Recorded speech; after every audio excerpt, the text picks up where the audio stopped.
আজকে আমরা এখানে সবাই উপস্থিত হয়েছি একটা ডায়াবেটিক সমিতির একটা প্রোগ্রামে। তাহলে হচ্ছে আমাদের প্রথমেই আসলে আমরা বুঝবো যে ডায়াবেটিস কি। ডায়াবেটিস হলে আমাদের রক্তের চিনিটা বেড়ে যায়, এর জন্য আমরা ডায়াবেটিস রোগীদের বলে থাকি যে আপনারা মিষ্টি জাতীয় খাবারটা খাবেন না। এখন যদি আমরা সবাইকে বলি খাবেন না, তাদেরও তো মন খারাপ হয়ে যাবে। তাই আমরা কিন্তু এর সাথে বলি যে পরিমাণ মতো, অনেক কিছু পরিমাণ মতো খেতে হবে। ধরুন আজকে আপনারা সবাই হচ্ছে ডায়াবেটিস যাদের আছে তারা হচ্ছে দুধে ভিজানো গুড় দিয়ে পিঠা খেলেন। এখন সব ডায়াবেটিসের রোগীদেরই কিন্তু দেখা যাবে ডায়াবেটিস বেড়ে যাচ্ছে না, কিন্তু কিছু কিছু রোগী দেখা যাবে অনেক বেড়ে যাচ্ছে।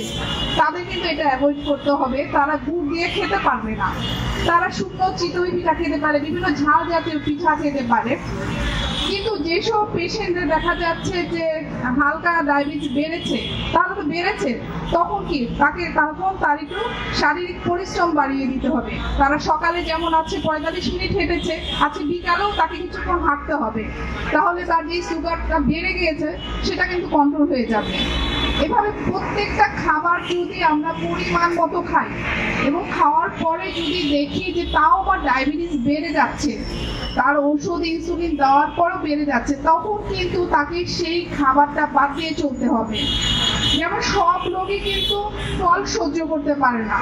অনেক রোগী আছে পরিমাণ মতো ফল 11টা স্ন্যাক্স হিসাবে নেয়, তাদের সুগার বাড়ে না।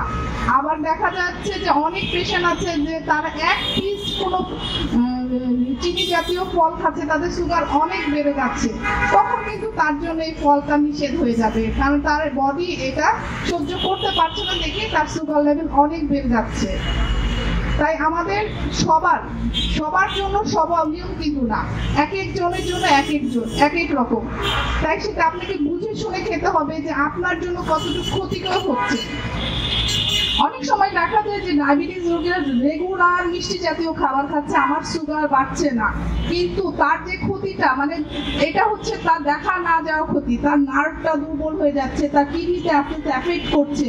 এই চিন্তা থেকে দূরে থাকতে হবে যে আমি প্রতিদিন চিনি খাই কিন্তু আমার ডায়াবেটিস বাড়ে না, আমার কোনো সমস্যা হয় না, কিন্তু সমস্যা হবে সেটা ভবিষ্যতে, যেটা আপনারা বুঝতেও পারছেন না, সেটা জমা হচ্ছে।